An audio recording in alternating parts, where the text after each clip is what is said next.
kesalahan teknis. Tidak mau hidup.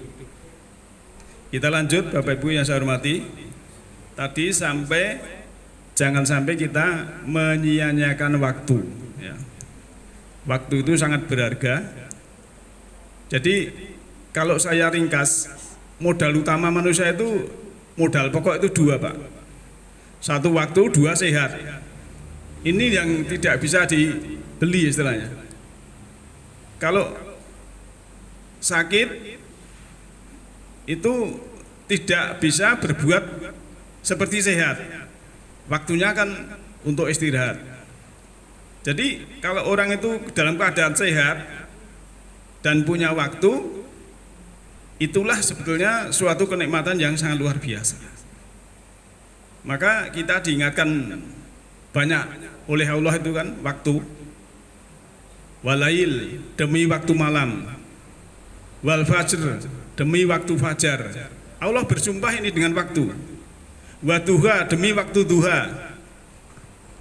Wa nahari demi waktu siang. Wal ngasri demi waktu atau demi masa atau demi waktu asar. Semua waktu itu sangat penting karena Allah bersumpah. Maka kita jangan menyia-nyiakan waktu, itu lebih berbahaya daripada kematian itu sendiri. Kalau waktu muspro kita tidak bisa berbuat amal khair, amal soleh, yang terjadi kita akan mendapatkan kerugian. Padahal bekalnya untuk kita husnul khotimah, karena kita ini kan antri, diantaranya adalah pelayanan. Kita sudah amal soleh, melayani sama, kita sudah memaafkan. Yang kedua, pemaafan, kita sudah memaafkan. Yang ketiga adalah kasih sayang. Sudah tidak ada kebencian, tidak ada sakit hati, tidak ada kemarahan, tidak ada dengki, iri hati, kecewa, semua sudah netral lunas. Itulah sebenarnya kalau kita dalam antri ini kita isi dengan hal yang baik, akhirnya juga husnul khotimah insya Allah kita mendapatkannya. Tapi kalau dalam antrian ini disuk kancane sithik bengok-bengok ya, kesenggol sithik, wah saya ini punya harga diri kemudian macam-macam ya. Itulah sebetulnya maka hidup ini apapun itu kita syukuri.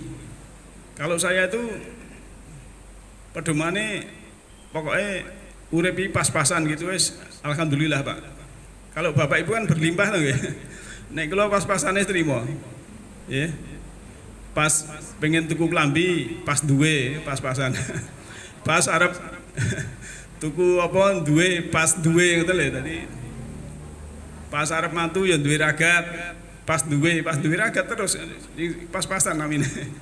Masalah gitu. Pas anake njaluk sekolah pas duwe, nah, ini namanya pas-pasan. Nah, oleh karena itu Bapak Ibu ya, antri kita harus sabar. Kalau ada orang sabar ki la ono watese, harusnya sabar tidak ada batasnya. Karena sabar itu setiap saat dalam kehidupan. Sekolah kehidupan itu ujian dulu baru ada pelajaran. Kalau sekolah akademik kan pelajaran dulu baru ujian. Nah, maka dalam kehidupan ini kalau tidak sabar ada ujian kita tidak tahu pesannya. Ada sesuatu yang buruk pada kita, itu pasti ada pesan. Kenapa kita dibohongi orang, dihapusi wong? Itu nandake nek awake dhewe sih bodoh, Pak. Ya. Kula tahu kapusan, Pak. Tuku online. Baju koko iki apik. Tapi biasanya pakai Shopee, tapi kok FB. Saya ragu jano. Wong baju koko sing dikirimi napa sing dikirimke niku? Gombale cah cilik-cilik niku. Niki kan namine wah aku berarti bodoh. Wong biasane Shopee iki ternama tur ya ora tau ngapusi, iki kok lewat kuwi kerayu.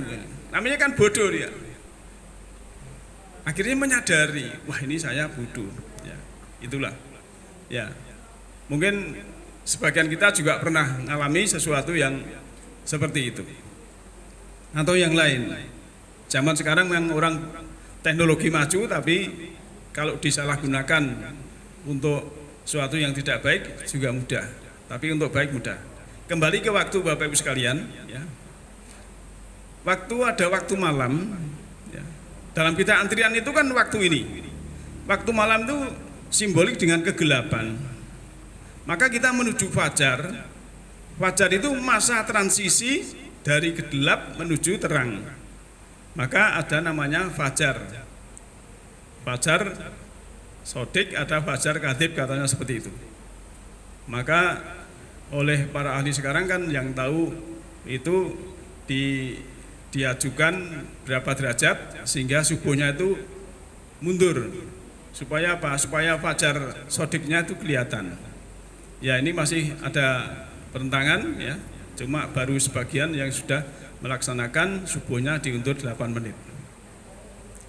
Kembali ke waktu. Setelah itu fajar transisi dari gelap ke terang, kita masuk ke duha. Duha itu sesuatu yang mengenakkan, Pak. Pagi hari itu oksigen sangat banyak sekali. Maka bagi ibu-ibu yang, dan bukan ibu-ibu, ya semua saja manusia kalau pagi itu sudah bergerak itu akan mendapatkan berkah. Maka dalam sejarah Rasulullah kan supaya kita itu pagi hari itu banyak berkahnya, supaya kita itu beraktivitas. Apalagi orang mukmin itu yang dinamis lebih baik daripada orang mukmin yang duduk manis. Dinamis itu ya kerja yang produktif, ya. Amal soleh, amal khair itu kan termasuk kerja. Sehingga kalau kita sudah berusaha kerja, aktivitas, itu kan juga jiwa dan raga itu akan sehat. Karena kalau orang itu malas, tidak sholat subuh, bangunnya jam 7, ya. Harusnya manusia siklusnya itu jam 4 sampai jam 7 itu membuang kotoran, tapi karena dia jam 4 sampai jam 7 masih tidur, air kencing masih disedot oleh darah dan lain sebagainya. Dan ini kalau terjadi puluhan tahun, ya, ini kan merusak jasmaninya mereka ini. Maka sebenarnya dalam diri kita sebagai muslim ini, kalau waktu subuh sudah bangun dan sebagainya beraktivitas, ini suatu keindahan yang sangat luar biasa. Nah, kembali kalau itu yang fisik, kalau yang non fisik, ya, dari gelap ke transisi ke cahaya ini akan kita hidup lagi, bangun. Tapi kalau kita tidur lagi tidak mendapatkan cahaya. Ini ibaratnya kita ini bangun, ya, jiwa kita ini sudah fajar dari gelap ke cahaya. Tapi kalau kita itu tidur lagi blank, ya, cahaya yang sudah masuk itu tidak diopeni, ya nanti istilahnya bahasanya tidur lagi, nanti ya bangun itu krip-krip lagi, wis jam 8 lagi tangi krip-krip meneh gitu. Tapi kalau sudah beraktivitas ya wis sigrak, wis, ya, wis ganti ini sudah BAB, ganti di dalamnya itu sudah ganti energi yang baru.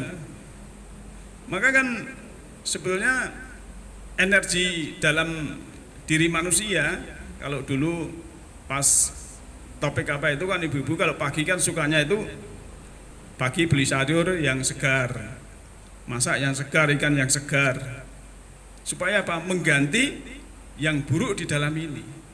Ini jasmani, materi. Nah, yang non materi juga seperti itu. Virus-virus yang ada di dalam, iri hati, sakit pada orang lain, kecewa, marah, dendam, lain sebagainya, itu ya juga sampah-sampah spiritual, sampah-sampah rohani harus dihilangi supaya mendapatkan yang baru, yang fresh, ya gitu.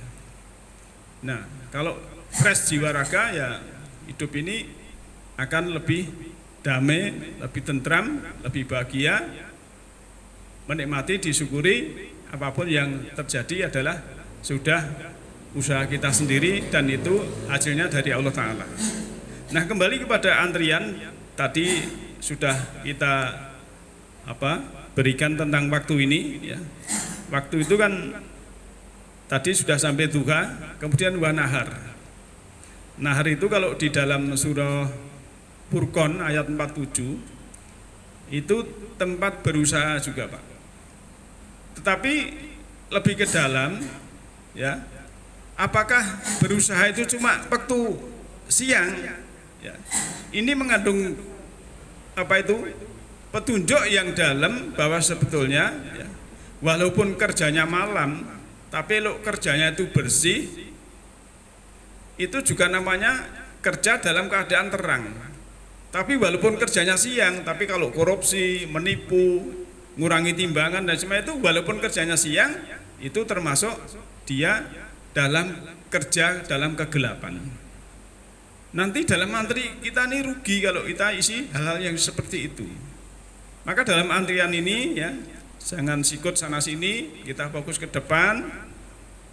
Sering saya katakan ibaratnya kita ini menuju puncak gunung, tidak usah nengok kanan kiri, ora usah ngelok ke kanan kiri, tapi kita fokus menuju ke sana. Nanti kalau sudah sampai puncak, ya itu satu kita dapat hawa sejuk yang nikmat, ya. Yang kedua kita melihat di bawah itu pemandangan indah semua. Nah ini menggambarkan simbolik kita kalau jiwa kita sudah dapat pencerahan, sudah cerah, itu melihat apapun yang di luar itu bagus semua. Seperti kita di gunung melihat bawah itu walaupun gerunjal-gerunjal atau kering atau hijau itu bagus semua. Maka sebenarnya kita nanti sudah bisa melewati ya kenetralan, tidak menjadi budak antara baik buruk, benar salah, tapi kita sudah semuanya kebenaran dari Allah yang itu memang harus sesuai proses dalam kehidupan ini. Kalau ada anak kita nakal, ya kita harus sabar, prosesnya seperti itu. Nanti biar dia belajar dari kehidupan, nanti akan sembuh. Tapi kalau kita malah dia gelap, kita marahi, kita sakiti dan sebagainya, nanti gelap tambah gelap. Nah, tugas kita di semesta ini dalam antrian ini kalau bisa yang mencerahkan. Kalau perlu dalam antri itu, kalau ada orang ibu hamil, monggo Bu penjenengan rumiyin, ada yang lebih tua, kan duluan betul apa? Ini antrian secara, walaupun kalau antri kematian juga seperti itu enggak apa-apa Pak. Penjenengan saya monggo, kalau kentun enggak masalah, itu kan, ya. Itu, ya. Tapi intinya kita tidak boleh mengeluh dan harus sabar ya. Siap sabar Ibu? Sabar. Tidak boleh ngeluh. Sambat ya. Wah iki ra nek udan nyamuk akeh sambat. Ya nyamuk ya ben pabrik sing bikin obat nyamuk biar laku kan begitu kan penak toh pikirannya kalau gitu. Tapi kalau ngeluh nyamuk akeh dan lain sebagainya kan enggak itu. Harus kita ya beli obat nyamuk supaya orang lain yang bekerja di pabrik obat nyamuk itu dapat rezeki kan begitu. Termasuk Bapak Ibu jalan sepedanya bledos bane. Ya pikirannya ojo wah aku cilaka iki ban ampun ngoten. Wah iki alhamdulillah iki rezekine wong tukang tambal ban kan gitu kan enak. Supaya dindum kan begitu. Jadi kalau kita sesuatu itu memang pikiran kita yang dari dalam itu akan menjadikan hasil ketenangan ataupun tidak ketenangan dalam diri kita. Tinggal kita menyikapinya seperti apa.